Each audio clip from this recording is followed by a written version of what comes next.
Hello प्यारे बच्चों, स्वागत है आपका आपके चैनल पे जिसका नाम है learn and practice with Rohit. आज हम क्लास 12 के बहुत ही इंपॉर्टेंट टॉपिक को डिस्कस करने वाले हैं, जिसमें हम आपको एक बताएंगे बहुत ही आर्टिकल सिंपल भाषा में, ठीक है, लेकिन बहुत ही इंपॉर्टेंट वो आर्टिकल है। बोर्ड एग्जाम्स के दृष्टिकोण से बहुत ही ज़्यादा इंपॉर्टेंट है और थोड़ा सा आर्टिकल हमें कह सकते हैं कि थोड़ा सा टफ है। तो इसलिए जो है इस लेक्चर को और इस वीडियो को बहुत ध्यान से समझिएगा, पॉइंट टू पॉइंट समझाएंगे। सिर्फ एक ही आर्टिकल है इसमें, इसको बहुत सावधानी पूर्वक समझिएगा, ठीक है। आइए स्टार्ट करते हैं। लिखा हुआ है कि वैद्युत द्विध्रुव की निरक्षीय अथवा अनुप्रस्थ स्थिति में वैद्युत क्षेत्र की तीव्रता, अभी तक हम लोगों ने जो तीव्रता निकाली थी वो उसकी निकाली थी अच्छी स्थिति में। अब हमको जो तीव्रता निकालनी है वो कहाँ निकालनी है? निरक्षीय स्थिति में कह सकते हैं, या हम क्या कह सकते हैं, अनुप्रस्थ स्थिति में। तो हमने यहाँ से पहले थोड़ा सा लिख रखा है जिससे कि वीडियो थोड़ा सा शॉर्ट हो जाएगा। माना एक वैद्युत द्विध्रुव है ए बी, समान परिमाण एवं जो है विपरीत प्रकृति के दो बिंदु आवेशों -q तथा +q से मिलकर बना है, जिनके बीच की दूरी क्या है? 2l है। और वैद्युत द्विध्रुव की निरक्षीय स्थिति में जो है द्विध्रुव के केंद्र O से r दूरी पर एक बिंदु P है, जहां पर हमको क्या करना है? वैद्युत क्षेत्र की तीव्रता को ज्ञात करना है, ठीक। आइए इसको समझते हैं फिगर से। जैसे सपोज करें ये हमारे पास क्या है, कोई एक इलेक्ट्रिक डाइपोल है, ठीक। बहुत ध्यान से समझिएगा इसको। ये हमारे पास क्या हो गया? कोई एक इलेक्ट्रिक डाइपोल हो गया। अब इस इलेक्ट्रिक डाइपोल में दो चार्जेस हैं, एक तरफ आपका -q है और एक तरफ क्या है? +q है, ठीक। इनका नाम आपने क्या रखा है? A और B, यानी ये पॉइंट आपका A हो गया और ये पॉइंट आपका क्या हो गया? B हो गया, ठीक। अब इनके बीच की जो दूरी दी गई है आपको, ये दूरी कितनी दी गई है आपको? 2l। तो ये हो गई 2l दूरी हो गई, ठीक है ना। अब जिनके बीच की दूरी 2l है, अब वैद्युत द्विध्रुव की निरक्षीय स्थिति में द्विध्रुव के केंद्र कहाँ? O से r दूरी पर, जैसे सेंटर इसका मान लेते हैं ये O है, इसके सेंटर O से सेंटर O से यहां पर कोई एक पॉइंट लिया गया है, ठीक। अब ये पॉइंट जो लिया गया है, इस पॉइंट को हमने क्या डाल दिया? P। और इस पॉइंट P की जो डिस्टेंस है डाइपोल से, वो डिस्टेंस आपको क्या दी गई है? R। डाइपोल क्या दी गई है? R, ठीक। अब इसकी जो हाफ डिस्टेंस हो जाएगी डाइपोल की, आप ये जानते हैं क्या होगी? L। और इस साइड की भी हाफ डिस्टेंस क्या हो जाएगी? L। क्लियर? ये हमारा एक डाइपोल है, A और B डाइपोल है, +q और -q चार्जेस हैं। +q इधर भी ले सकते हैं, इधर भी ले सकते हैं, कोई दिक्कत नहीं है, ठीक है। अब ये आपका क्या है? बीच की डिस्टेंस क्या दी गई है? इसकी 2l दी गई है, ठीक है। अब इसके सेंटर O से r दूरी पर एक पॉइंट P यहां पे लिया गया है। इस पॉइंट P पर हमको बताना है कि इलेक्ट्रिक फील्ड कितनी होगी। अब ध्यान देना है कि यहां पर जो इलेक्ट्रिक फील्ड होगी वो इन दोनों चार्जेस के कारण होगी, इन दोनों चार्जेस के कारण होगी, क्योंकि एक हमारा +q है, एक हमारा -q। कोई जरूरी नहीं कि आप -q इधर रखेंगे या +q इधर रखेंगे, आप चाहें तो -q को इधर कर दीजिए और +q को इधर कर दीजिए। क्लियर? तो इस तरह से बन गया। अब मेन पॉइंट क्या है, हमको यह पता होना चाहिए कि इस पॉइंट P की A से और B से डिस्टेंस क्या है, ठीक है। तो यहां से हम इसकी डिस्टेंस को फाइंड करेंगे। ये हो गया, और इसको यहां से ऐसे आप ड्रॉ कर लीजिए। ये हो गया, लाइन स्ट्रेट रखिएगा बिल्कुल, ठीक है। ये पॉइंट हो गया। अब हमको ये नहीं पता है कि +q और -q चार्ज से P की डिस्टेंस क्या है, क्योंकि हमको तो सिर्फ ये पता है ना कि डाइपोल हमारा 2l लेंथ का है, ये इसकी हाइट क्या हो गई? r हो गई। अब हमारा टारगेट है, पहले हमको ये डिस्टेंस फाइंड करनी पड़ेगी, ये डिस्टेंस हमारी है कितनी। तो इसके लिए क्या करेंगे, आपने प्रमेय पढ़ रखी है जिसका नाम क्या होता है? पाइथागोरस प्रमेय। पाइथागोरस प्रमेय यहां लिखते हैं, आइए यहां लिखेंगे क्या? पाइथागोरस प्रमेय से, पाइथागोरस प्रमेय से, पाइथागोरस की जो प्रमेय होती है वो क्या होती है? कर्ण स्क्वायर बराबर लंब स्क्वायर और प्लस क्या होता है आपका? आधार स्क्वायर। ये तो सबको पता ही होगा ना। ये हो गया आपका, ठीक। अब कर्ण क्या है? कर्ण हो गया, ये जो सबसे बड़ी भुजा होती है वही क्या होती है? कर्ण। ये कर्ण हो गया, ये हमारा आधार हो गया और ये हमारा लंब हो जाएगा, क्योंकि हम ये एंगल मान लेते हैं कौन सा है? थीटा। तो इस थीटा एंगल के लिए ये हमारा लंब और ये हमारा आधार हो जाएगा, ठीक है। अब कर्ण का मान रखेंगे तो क्या है हमारा? AP। तो ये आपका हो गया AP का स्क्वायर इज इक्वल टू लंब। लंब हमारा दिया गया है R, तो ये हो जाएगा आपका R स्क्वायर प्लस ये हमारा दिया गया l, तो ये हो जाएगा l स्क्वायर। अब जब इधर से आप क्या करेंगे, स्क्वायर को हटाएंगे तो ये AP इज इक्वल टू इधर आपका रूट आ जाएगा। रूट में क्या हो जाएगा, r square plus l square. इसको आप डाल दीजिए क्वेश्चन नंबर फर्स्ट। ठीक, क्लियर।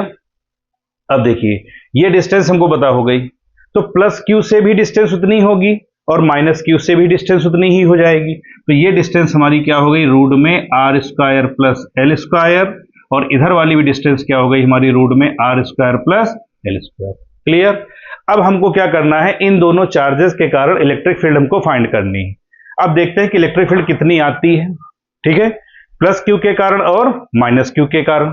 ठीक, तो यहां लिखेंगे क्या, प्लस q आवेश के कारण, प्लस q आवेश के कारण बिंदु P पर वैद्युत क्षेत्र की तीव्रता। ठीक, पहले किसके कारण निकालेंगे, प्लस q के कारण। तो प्लस q के कारण जो निकालेंगे उसको हम लोग क्या लिख सकते हैं, E प्लस। ठीक, जो q प्लस चार्ज के कारण है। अच्छा, फॉर्मूला क्या होता है, KQ अपान R स्क्वायर। तो ये आपका हो जाएगा KQ अपान, अब प्लस q से डिस्टेंस कितनी है ये, तो इसका करेंगे स्क्वायर, तो ये आपका हो जाएगा क्या, रूट में R square plus L square का whole square is equal to KQ। अब देखिए रूट का जब स्क्वायर करेंगे तो रूट क्या होगा, उसका हट जाएगा, तो ये आपका आ जाएगा क्या, R square plus L square. ये हो गया क्वेश्चन नंबर सेकेंड। ठीक, अब प्लस q के कारण निकाला, सेम ऐसे ही निकालेंगे माइनस q के कारण। यहां लिखेंगे माइनस q आवेश के कारण बिंदु P पर वैद्युत क्षेत्र की तीव्रता। अब किसके कारण निकालेंगे, माइनस q के कारण। तो जब माइनस q के कारण निकालेंगे तो क्या हो जाएगा आपका, ये E माइनस, और E माइनस बराबर क्या, सेम वही फार्मूला KQ अपान रूट में क्या हो जाएगा, R square plus L square का होल स्क्वायर, क्योंकि चार्ज तो सेम है। ठीक, केवल सिंबल क्या है उसका अलग है, परिमाण तो बराबर है ना। अब इसको सॉल्व कर लीजिए, सेम वही वैल्यू आ जाएगी क्या, KQ upon R square plus L square. ये हो गया आपका इक्वेशन नंबर थर्ड। यहां तक क्लियर है। अब देखिए ध्यान ये देना है कि एक वैद्युत क्षेत्र की जो तीव्रता है वो प्लस q के कारण है, और दूसरी जो वैद्युत क्षेत्र की तीव्रता है वो क्या है, माइनस q के कारण है। अब उसके लिए देखिए क्या होगा, जो प्लस q के कारण वैद्युत क्षेत्र की तीव्रता होती है उसकी डायरेक्शन होती है बाहर की ओर। तो यहां से जो वैद्युत क्षेत्र की तीव्रता जा रही है ये जा रही है इस डायरेक्शन में। ठीक, इस डायरेक्शन में, और माइनस q के कारण जो है वो आ रही है अंदर की ओर, यानी इस डायरेक्शन में।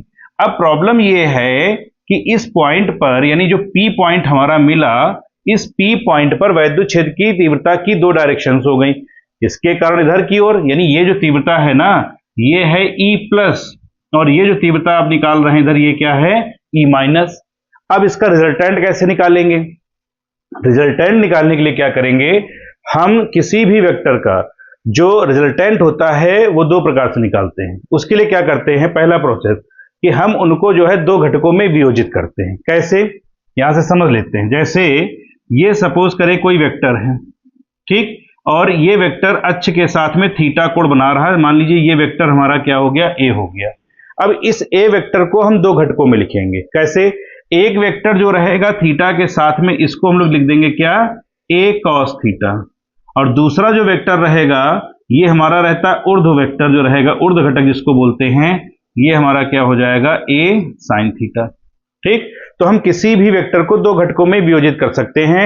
एक होता है क्षैतिज घटक और एक होता है ऊर्ध्व घटक। क्षैतिज घटक को हम लोग क्या कहते हैं, ए कॉस थीटा, और ऊर्ध्व घटक को क्या कहते हैं, ए साइन थीटा।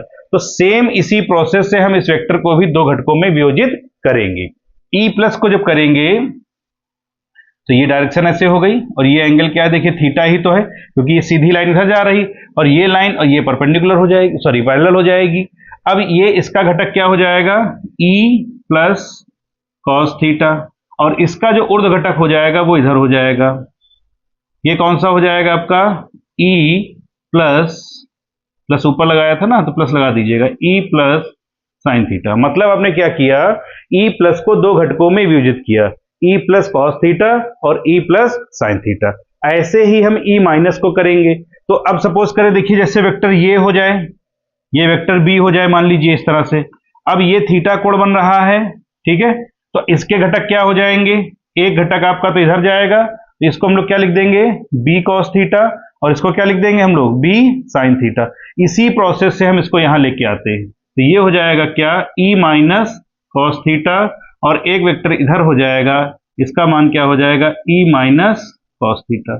ठीक, अब देखिए इसको रफ कर देते हैं। बहुत ध्यान से समझिएगा तभी समझ में आएगा ये आर्टिकल, ठीक है।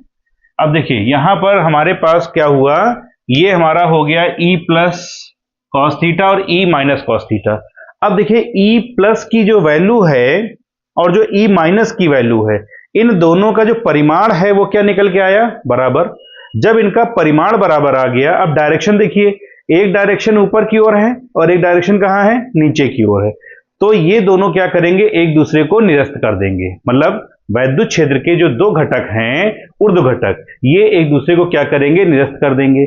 अब इसने इसको कैंसिल कर दिया या इसने इसको कैंसिल कर दिया, बचे हमारे पास कौन से, ई प्लस कॉस थीटा और ई माइनस कॉस थीटा। अब इन दोनों की जो डायरेक्शन है वो सेम ही डायरेक्शन में है ना, तो इसके लिए क्या करेंगे, हम रिजल्टेंट निकालेंगे, और जो परिणामी तीव्रता निकलेगी वो इन दोनों के योग के बराबर होगी। अब यहां लिखते हैं क्या, परिणामी तीव्रता, क्या निकालेंगे, परिणामी तीव्रता। तो परिणामी तीव्रता जो निकाल रहे थे अब वो हो गई कौन सी आपकी, ईपी। ईपी इक्वल टू क्या हो जाएगा, E plus cos theta plus E minus cos theta. ठीक, तो ये आपका हो गया EP equal to E plus cos theta की value KP upon are square plus L square cos theta, plus इसकी वैल्यू क्या है, KP upon are square plus L square cos theta. इसको ऐड करेंगे तो ये हो गया EP equal to 2kp upon are square plus L square cos theta. Clear. अब हम क्या करते हैं, यहां पर वैल्यू पुटअप करेंगे। वैल्यू किसकी पुटअप करेंगे, कॉस थीटा की। ये तो हमारा ऐसे ही रहेगा 2kp upon are square plus L square cos theta. Cos theta equal to क्या होता है आपका, साइन क्या होता है, लंब बटे कर्ण, आधार क्या होता है, सॉरी कॉस क्या होता है, आधार बटे कर्ण। तो इसके लिए हम क्या करेंगे, आधार को लेके आएंगे। आधार हमारा क्या है, एल, आधार क्या है, एल, और कर्ण क्या हो गया, तो ये हो जाएगा क्या, कॉस थीटा की वैल्यू पुटअप करेंगे तो आधार हो गया हमारा एल, और कर्ण क्या हो गया हमारा R square plus L square, किसके अंदर, रूट में रहेगा। ठीक, तो ये आपका हो गया क्या, E P equal to 2kpl upon में। देखिए ये पावर जो है ना, R square plus L square, ये पावर 1 और ये रूट में, रूट का मतलब आधी घातें, तो आधी घात और एक घात मिलकर के हो गई डेढ़, डेढ़ मतलब हो गया 3/2। तो इसकी जो पावर निकल के आएगी वो रूट में क्या हो जाएगी, r square plus L square जो था रूट में, इस रूट की जगह पर रूट पे पावर थी हाफ और 1 ऐड करेंगे तो पावर हो जाएगी 3/2। ठीक, अब जो प्रोसेस आपने अच्छी में लगाया था वही आप लगाएंगे कहां, निरक्षी में। क्या, डाइपोल हमारा बहुत छोटा है और जो डिस्टेंस आर है ये ज्यादा है, तो हम ये मान सकते हैं कि जो हमारा एल है ये क्या है, छोटा है। ठीक, आप यहां लिखेंगे क्योंकि l is less than r, अतः जो एल स्क्वायर होगा ये हमारा बहुत छोटा हो जाएगा आर स्क्वायर से, तो एल स्क्वायर को क्या करेंगे आप, नगण्य मानने पर आप इसको नेग्लेक्ट कर दीजिए। ठीक, नेग्लेक्ट करने पर क्या हो जाएगा, EP is equal to 2kpl upon में 2kpl, kpl देखिए कहां, kql है, नॉट kpl है। ये हो गया kq सभी जगह पर क्या करेंगे, क्यू पुटअप करेंगे। ठीक है ना, क्यू। ठीक, तो ये हो गया kql। क्लियर। अब देखिए ये आपका हो गया इतना, एल स्क्वायर को क्या किया, नेग्लेक्ट कर दिया, तो पावर कितनी आ गई आपकी, आर स्क्वायर की पावर आ गई कितनी, 3/2। आर स्क्वायर की पावर कितनी आ गई, 3/2। क्लियर है ना इतना।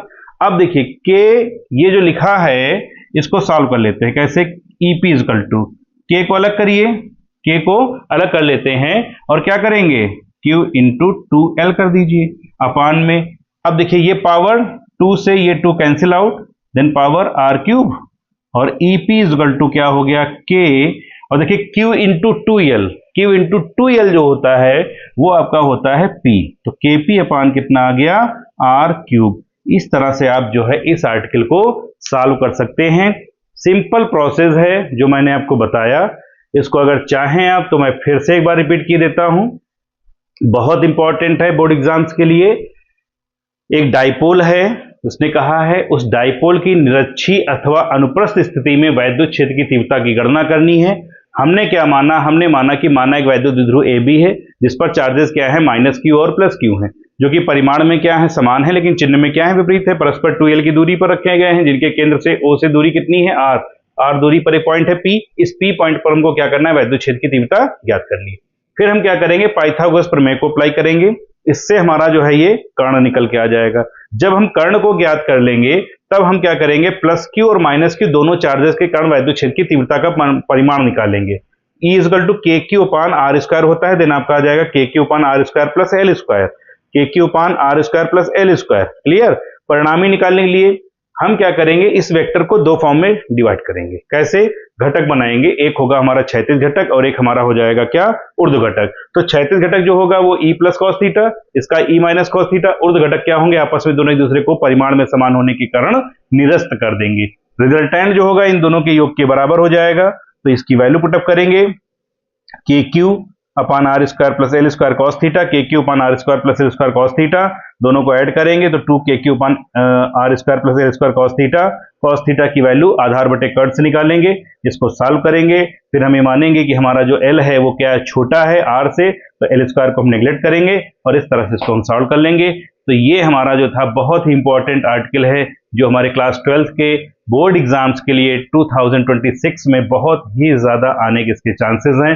तो इस तरह के आर्टिकल्स को सॉल्व करने के लिए बेसिक फंडामेंटल्स के साथ में बने रहें आप हमारे चैनल के साथ में। Thank you so much.